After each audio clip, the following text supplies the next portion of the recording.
कहते हैं ना कि जो दूसरों के लिए गड्ढा खोदता है वो खुद ही आगे जाके खुद ही गिरता है। सबसे पहले गिरबाला सिंह ने गड्ढा खोदा और अब जाके वो खुद ही गिरी। इतने दांव पेच लगा के रिटायर्ड जज होने के रह चुकी हैं, जज रिटायर्ड हो चुकी हैं, तो ये पूरे दांव पेच लगा के मरी हुई, मतलब जो अब इस दुनिया में नहीं रही बहू, उसके ऊपर लांछन लगा रही थी। अंत में क्या हुआ? खुद ही गई ना जेल। सीबीआई ने कितने घंटे, 7-8 घंटे पूछताछ की है, अभी भी वो अरेस्टेड है, बाहर नहीं है, मतलब मीडिया के सवालों से बच रही थी।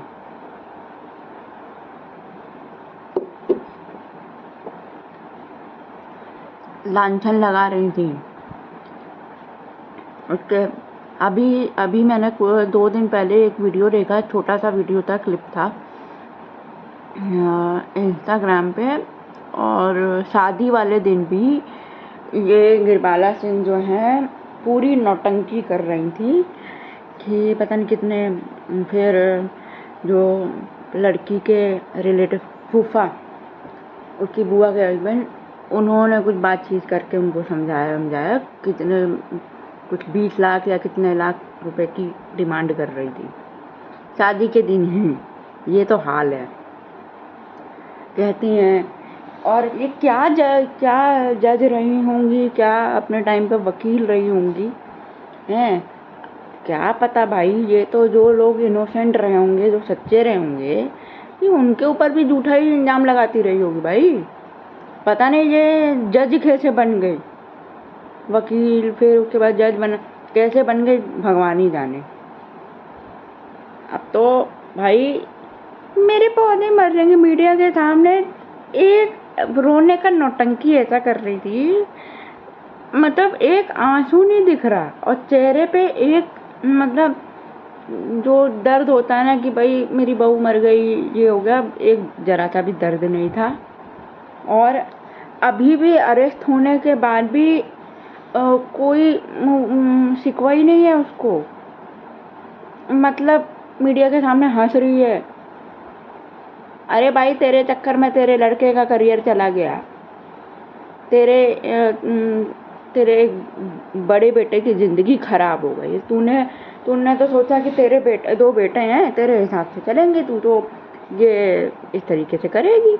और अब बहू के मरने के बाद सारे लीगल एलिगेशंस लगा के कि ये थी वो थी, हैं जो दुनिया भर की बीमारियां थी, ये करती थी वैसे करती थी, काम नहीं करती थी, सब लगा के दांव पेच खेल के तू इल्जाम लगा रही थी भाई। और अंत में क्या हुआ? खुद ही गई ना जेल। अब क्या करोगे?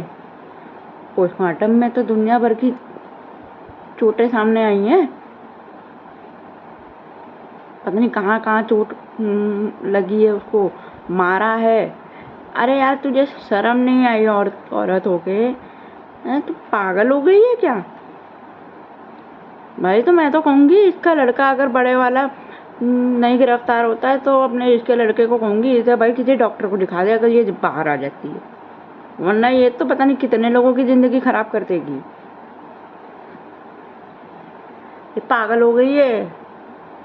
अब तो मैं कहूँगी कि भगवान करे ये बाहर ही ना आए, और ऐसी सास तो किसी को दे ही ना, किसी भी लड़की को ना मिले।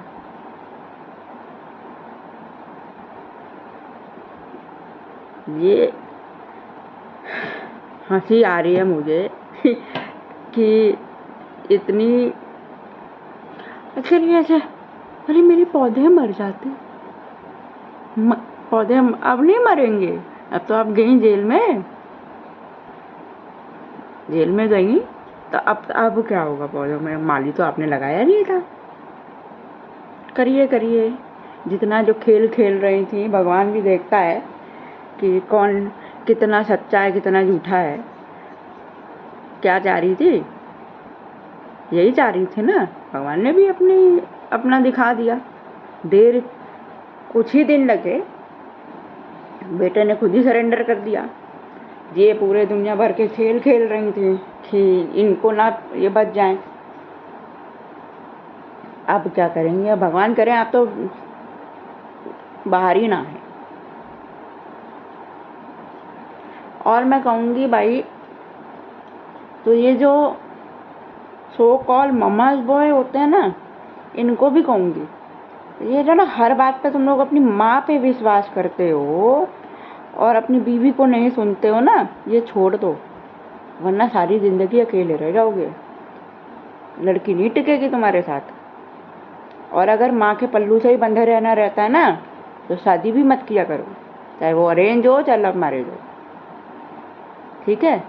और लड़कियों को भी कहूँगी, बहुत सोच समझ के फैसला लो शादी करने से पहले। चाहे तुम लोग भी, मतलब मैं लड़कियों को कह रही हूँ, शादी अरेंज कर रही हो या लव मैरिज कर रही हो। और ये बात हमेशा याद रखना, आजकल ये स्कैम चल रहा है। लड़के के घर वाले अपना केस मजबूत करने के लिए क्या कर रहे हैं, मानसिक रूप से बीमार बता दे रहे हैं, कुछ भी कह दे रहे हैं। और अब भगवान करे ये सारी ज़िंदगी जेल में ही सड़े, तब इनको समझ में आएगा कि इन्होंने जो किया क्या किया। बस यही है आज का वीडियो। तो बाय, टेक केयर। सब्सक्राइब कीजिएगा, लाइक कीजिएगा, कमेंट कीजिएगा, शेयर करना ना भूलिएगा। बाय।